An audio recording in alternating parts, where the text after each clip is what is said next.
यह एक बारिश से भरी शाम थी जब एमिली अपने नए अपार्टमेंट में शिफ्ट हुई। पुरानी बिल्डिंग में एक खास आकर्षण था, लेकिन उसमें कुछ अजीब सा महसूस हो रहा था। चीखती हुई लकड़ी की फर्श और धुंधली रोशनी ने उसे पहले तो परेशान नहीं किया, लेकिन गलियारे में लगे पुराने आईने ने जरूर किया। वह बड़ा और भारी था और उसकी सजावटी फ्रेम देखकर ऐसा लगता था जैसे वह किसी पुराने युग का हिस्सा हो। एमिली को आईनों से कभी खास लगाव नहीं रहा, लेकिन यह आईना अलग था। जब भी वह उसके पास से गुजरती, ऐसा लगता जैसे वह उसे घूर रहा हो। पहली रात सामान्य रही। एमिली ने अपने सामान को व्यवस्थित किया, बिस्तर पर गई और खिड़की पर बारिश की आवाज सुनते हुए सो गई। लेकिन जब वह सुबह उठी तो कुछ अजीब हुआ। आईना थोड़ा हिला हुआ था, बस 1 या 2 इंच, लेकिन इतना कि वह नोटिस कर सके। उसने सोचा कि शायद वह अनजाने में उसे टकरा गई होगी। आने वाले दिनों में आईना लगातार अपनी जगह बदलता रहा। कभी थोड़ा झुका हुआ लगता तो कभी किनारे की ओर खिसका हुआ। एमिली असहज महसूस करने लगी, लेकिन उसने खुद को यकीन दिलाया कि यह उसकी कल्पना मात्र है। फिर एक रात कुछ भयानक हुआ। एमिली अपने दांत ब्रश कर रही थी, तभी उसने आईने में कुछ अजीब देखा। पहले तो उसने सोचा कि यह सिर्फ रोशनी का खेल है, लेकिन जब उसने ध्यान से देखा तो वह वहां था। एक छायादार आकृति उसके पीछे खड़ी हुई, बिना हिले डुले। उसका दिल जोर से धड़कने लगा।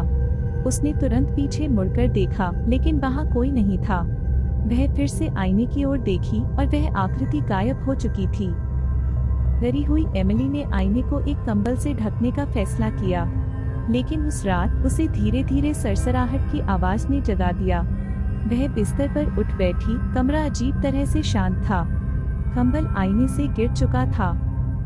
कांपते हुए हाथों से उसने अपने फोन की टॉर्च ऑन की। जब रोशनी आईने पर पड़ी तो वह थम गई। वह छायादार आकृति फिर से वहां थी, लेकिन इस बार वह सिर्फ उसके पीछे खड़ी नहीं थी। वह आईने के अंदर थी, उसे खाली आंखों से घूरते हुए। एमिली न हिल सकी, न चीख सकी। वह आकृति धीरे धीरे आईने के अंदर से बाहर निकलने की कोशिश करने लगी। उसका हाथ कांच पर दबा हुआ था, जैसे वह बाहर आने की कोशिश कर रही हो। कमरे की हवा ठंडी हो गई और उसकी रीढ़ में सिहरन दौड़ गई। अचानक आईना जोर से टूट गया और कमरा घुप अंधेरे में डूब गया। जब उसकी चेतना वापस आई, वह अपने बिस्तर पर अकेली थी, पसीने से तर। आईना गायब था और उसकी जगह खाली दीवार थी। एमिली ने कमरे को छान मारा, लेकिन टूटे हुए कांच या छायादार आकृति का कोई निशान नहीं था। वह अगले ही दिन अपार्टमेंट छोड़कर चली गई, उस आईने और अपार्टमेंट को पीछे छोड़ते हुए। लेकिन कभी कभी रात के सन्नाटे में उसे अब भी ऐसा महसूस होता है जैसे कोई अंधेरे से उसे देख रहा हो, उस पल का इंतजार कर रहा हो जब वह फिर से उसके संसार में कदम रख सके। अगर आपको और कहानियां चाहिए तो सब्सक्राइब और लाइक करें और बेल आइकॉन दबाना न भूलें।